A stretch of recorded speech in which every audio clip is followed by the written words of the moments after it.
What's up, folks? This is Nero D Viral, about to spoil Game of Thrones Season 8, Episode 3 with a review. I'll give you some time to rush to your device and shut my annoying voice off. Yeah, that was an episode last night, huh? So I'm a hardcore fan. Some things that happened last night absolutely bothered me. I could talk about them for hours, but what I'm going to do here is just point out two little tiny changes that, and again, get out of here if you don't want to hear this stuff. Two little tiny changes that would not have changed, you know, the plot or with what they wanted to do with the end at all.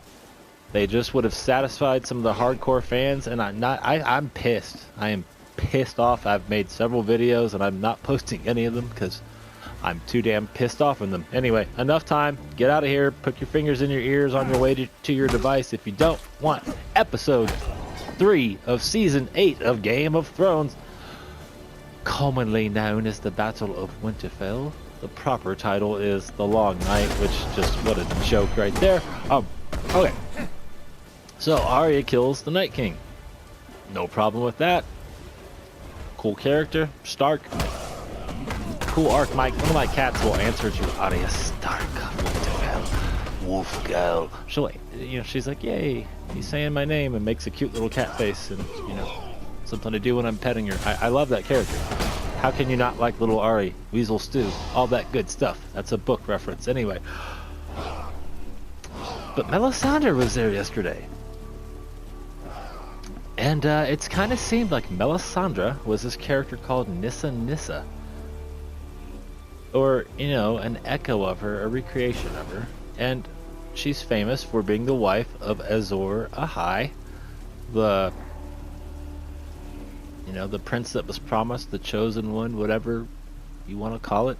And in the legend, he was trying to forge a magic sword to, kill a magic creature. The Night King, the Great Other, and he made 2 swords, and they failed, they broke. I guess he was going for some magic stuff, and it didn't resonate with the magic stuff that he was trying to get it to do, and they broke. And on the 3rd try, this is all we know, his wife Nissa bears her breast. The sword's done, and they're trying to defeat the Night King, I guess, and it's not working, and she just had a feeling, and she walks up to, it sounds crazy, right? Like, don't do this in real life. She bears her breast, and he plunges the sword into her heart and pulls out a flaming sword known as Lightbringer, the weapon that would defeat the Great Other, which, as we know, is the Night King. And yeah, so why not have Arya, and you could have done it so many ways. You could have had it be a redemptive moment where they both just kind of knew, and she's like, my child, this is the way it has to be. This is how the Lord of Light wants me to spend the last of my light, something. And she plunges the dagger into her heart. Maybe Melisandre grabs the dagger and makes Arya do it, and they'd have a redemptive moment before then. You've helped so many people today, Red Woman, you don't need to die, and says something, this is the Lord of Light's plan, child, have no fear, or whatever, Hey, the mist from yesterday. That's the other freaking annoying thing. Let's just obscure the vision of the audience. No, do not obscure our vision when we have 4K TVs, you freaking idiots. Not what we want to see.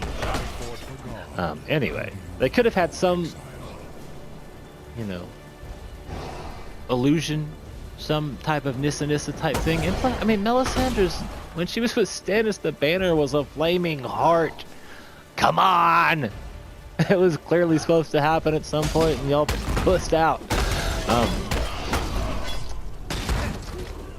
And Also, what would have been, well, okay, you want him to have some this thing, you're a dork. Well, yeah, but also, I mean, wouldn't it have been cool if the dagger would have caught fire? Like, Melisandre's, you know, laying there stabbed, dying. I guess you should die right away when you get stabbed in the heart. But, I don't know, she's magic or whatever, right? So she hangs on, and right, you know, as the Night King grabs Arya in that chokehold when Arya leapt for the Night King, and then she does the dagger drop, just like her fight with Brienne. The dagger could have caught fire, satisfying everyone, looking bad ass AF. I don't want to cuss in here because I get some strike on some fan I offend by not liking every little thing that is done. And I for the most part, really enjoyed the show. I mean, I could think it's one of the best well-done shows on TV until last night. And the end matters, man. And when you allude to things and build up this battle is the biggest thing ever, and then it's so simply solved. I know all the normal people died, but we don't know them. You know? I mean, Dolorous Ed died. He's a member of the Night's Watch. He gave his life to them anyway. You know? I mean, it kind of... I liked Ed. I didn't shed a tear for him. Anyway, I want to get off topic. So yeah, they could have easily included the Nissa thing, which seemed to be Melisandre's destiny, and it wouldn't have changed anything. In fact, it would have made the scene cooler. More gravitas, more visual badassery, whatever you want to call it. And man, it just could have been so much more. The other thing they could have easily changed, and oh my god, I mean, talk about adding 2 damn expository lines of dialogue. Holy cow. The Night King just wants to kill everybody? Well, why? I mean, obviously he's, you know, created to kill things. That's kind of his purpose. But I mean, wouldn't it have been cooler if we would have touched on the prince that was promised? And again, this is based on a book. What do you do in books? You play with words. So the prince that was promised, a lot of us thought he was promised to the Night King, because we saw the Night King turn little babies into what we all think are future White Walkers. Their eyes look, you know, to look like White Walker eyes, not white eyes, which look a little different, have a more crystally blue than just that kind of blue glow. And you know, the Night King could have said, hey, you're supposed to give me my ice and fire, baby, and Jon Snow, when he was born, so I could turn him into, I mean, he doesn't say it, but you know, we understand that through Bran. And that's all they could have had in that scene where Bran's explaining the Night King. All he had to say is, yes, he was promised, you know, a child of ice and fire, a prince to take his place. And now that we've broken a pact with him, he just wants to kill us all. He has no use for men since we've busted our deal.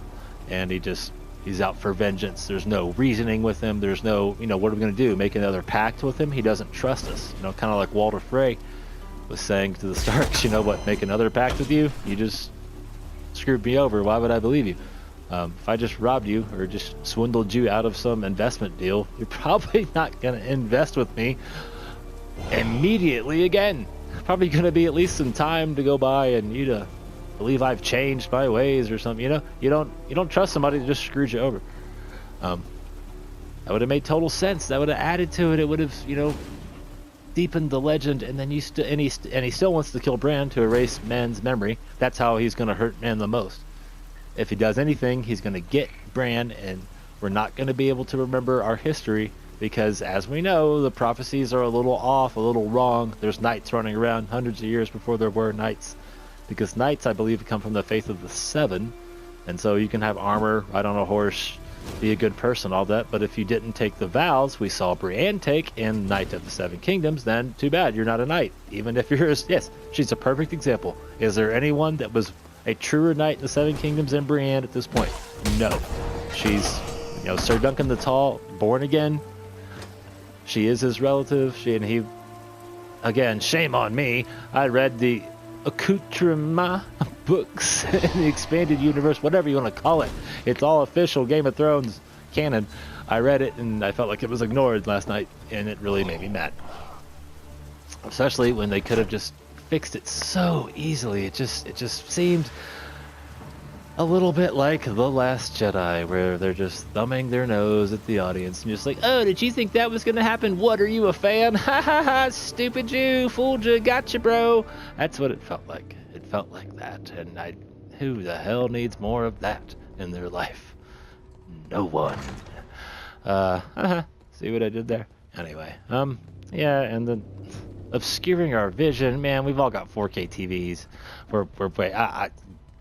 I watched it on 2 different TVs, both 4K, both smart, and not a great looking episode.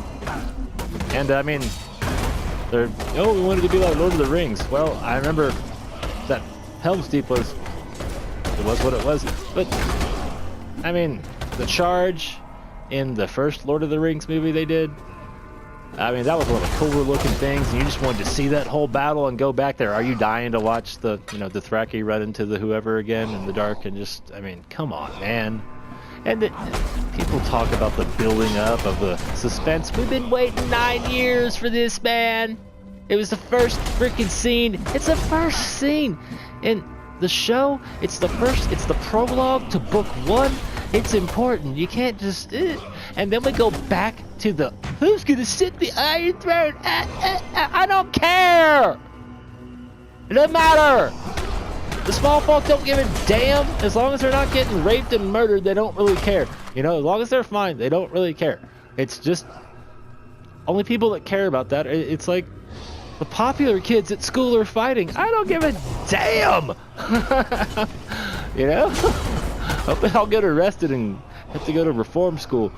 Little whiny bastards. Anyway, it just feels like the popular kids are fighting. Oh, look what the Kardashians are doing, and who's gonna sit on the chair? And I don't give a word I'm not gonna use in the same video I criticized The Last Jedi in. Can't language strike me what the hell ever if I don't say any bad words. Picture me pointing to my head. Anyway,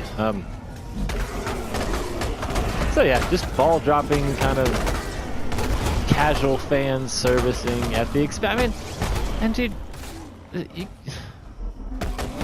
God, it's like everywhere I go where I'm just a normal dude, it's catered to the whales. And then everything I do where I'm a whale and I'm invested in all that, they seem to cater to the casual. And one day I'm gonna be on the right side of that damn thing. But you know, the people that did read all those books, talk about it online and stuff, and maybe not so much talk about it online, but the people that, you know, really love your story and really got into it, you feel like you extended your middle finger to us and serviced up some casual fan BS. And again, if you wanted to have Arya killer, fine. And they said they wanted to do that 3 years ago. I mean, that just... Oh, and because it was unexpected. I mean, and fuck. So, I take my first steps. Fudge off with your unexpected, man. I can say a couple bad words. Go ahead and report me. Yeah, man, there's just no need for... I mean, no need for... No, unexpected is not in Game of Thrones. Or unexpected if it's been heavily foreshadowed and foretold and echoing history, sure. But not just unexpected. Rian Johnson, Last Jedi. Shut up. That's horrible. Boo! I hope they have nothing to do... I loved D&D until last night, and to turn on someone after all these years. But I mean, I've listened to the other people's complaints. I didn't really fall in love with Dorne, so it didn't bother me that much when they slaughtered it. Plus, I read the books after season 5. I started reading. And yeah, now I feel that pain. I feel the pain of the people who are like, what? What are they doing to Stannis? Oh my God, that's my favorite character. They killed him. And they, you know, didn't just kill him, they killed his character, having him become a child killer. That's not in the books. That's pure show. And it just seemed extreme out of nowhere. And I mean, just, yeah. I understand the hatred of D&D. I understand all that now. I really do. And I mean, they have a kind of hard job, but they certainly are getting paid for it. And they certainly are, you know, famous the world over. Gonna be in Star Wars, not in Star Wars, gonna do Star Wars now. And God, I hope y'all... I mean, Star Wars just destroyed its own legacy a long time ago. when they said the EU never happened, and I mean, ugh, God.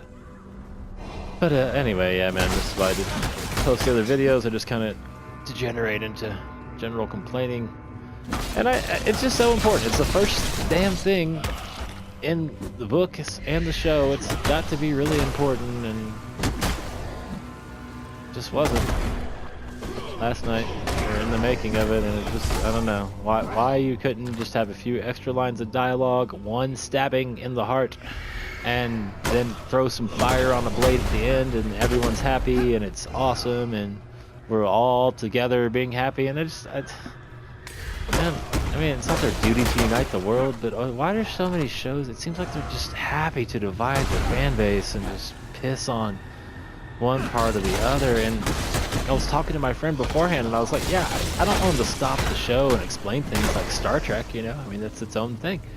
And it has its own fandom and its own, you know, some people really enjoy that type of storytelling. And, you know, they're diehard Star Trek fans, or other, I'm sure there's other fantasy series that are similar to Star Trek. And I didn't want that, but you could have thrown in the hardcore fans some bones in the little side notes, and that's, to me, in modern television, you know, that's what does it. You're watching the story and it's awesome, and it's like you're the hardcore person watching with your normal fans, and you don't want to stop and explain because the story is so awesome and moving along. You just kind of smile to yourself. You're like, haha, awesome, glad they did that. And I hardly got that last night. I know there's Easter eggs. I know there's lots of things. There's lots of callbacks. I believe me, I've seen each episode at least 10 times. When I don't have something new to watch, I throw on a Game of Thrones audiobook. I get the callbacks, man. But they just... no amount of callback can make up for just, I mean, slaughtering the Night King's alluded to backstory and all these things. It just, boo, man, boo. And no, I'm not mad because a female did something. Arya's awesome, and she's had training, and that's, you know, I've trained in things, and yeah, it makes you amazingly good. When you practice, especially combat sports, when your life is on the line. It's, you know, like you play ping pong and you're playing around with your friends and they go for a ridiculous slam. They're never going to hit it. They just wind up and swing as hard as they can, and they, you know, slam the ball on their side of the court.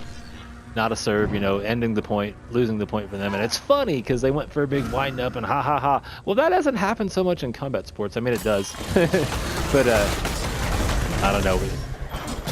I sparred mostly. And yeah, you're trying to get your work in and not unexpectedly break your training partner's nose, or you know, give them a leg kick that tears their ACL. You know, you don't want to do things like that. You kind of purposely threw into each other's block, and it was more like, I'm watching everything, I'm involved, I'm not being a moron, you know, I'm intelligently striking your intelligent defense, and I'm judging that you can either block this or see it coming and redirect or dodge, lean out of the way, something. That's kind of how we sparred. And yeah, you just, I didn't do it for 10 years. I did it for 4 or 5 months. Yeah. You're always kind of paying attention when there's punches coming at your face. And that was a poor payoff for all that dialogue. But kind of like the show last night. Anyway, yeah, and the obscuring the vision. I mean, come on, dude. No.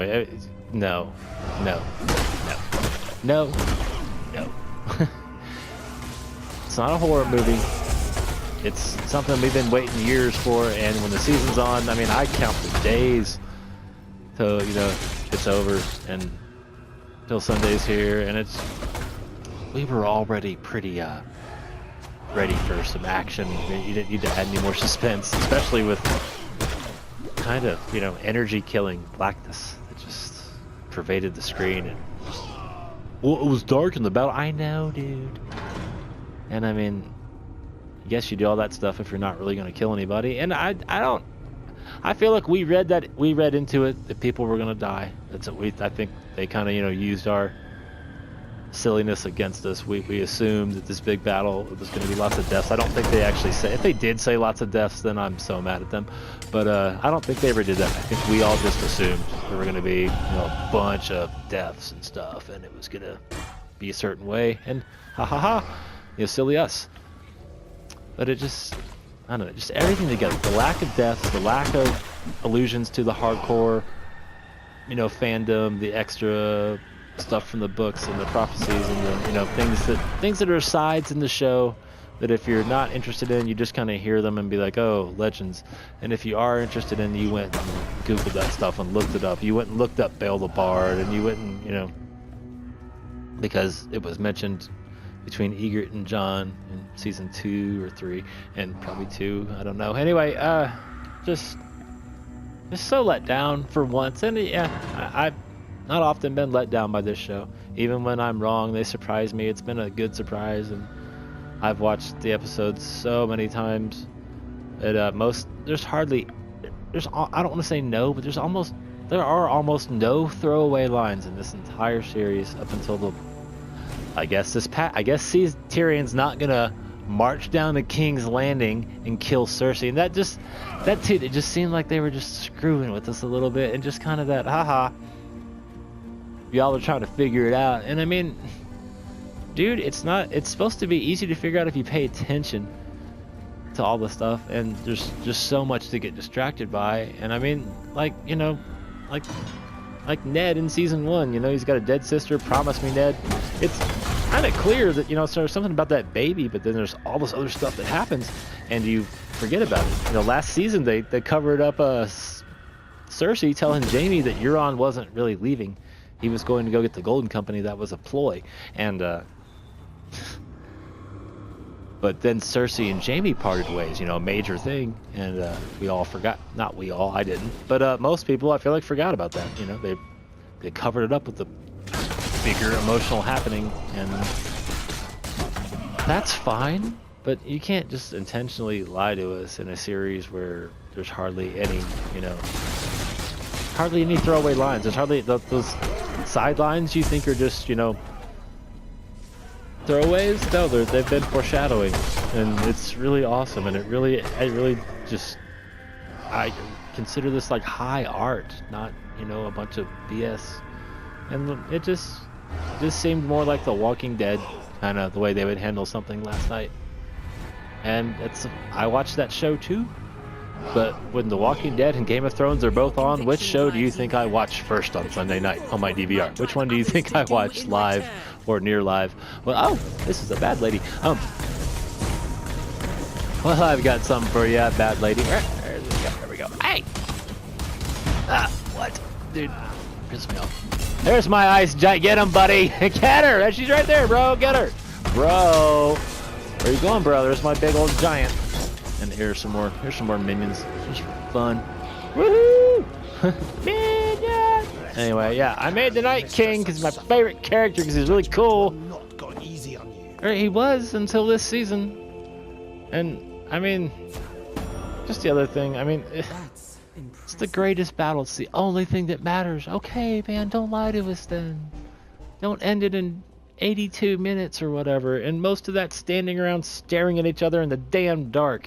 I understand the Night King brings the mist, the cold. How do you fight the mist? I understand that, but it should have added to the story, not kind of covered up for a lack of it. And I don't know. I'm really let down by that, and I hope, even though it doesn't really matter, and I mean, if you're still watching this and you're like the Kardashians, I mean, you haven't been paying attention. It's not about the ruler. It's really not. It's about the people. That's what matters. There's more people than there are Khaleesi's, and so I'm more. It's all fake. Who cares? But I mean,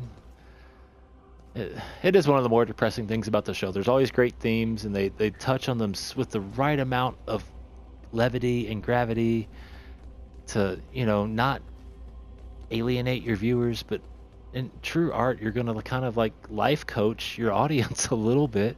And if you come out and be like, I'm your life coach and you should listen to me because I have better morals and I'm a better person. Yeah, everyone stops right there. So you have to have this just perfect alchemy of ingredients to do it. And it's, man, I feel like they've done that so well in the past. And maybe I'm judging too harshly, but it just could have been so fixed.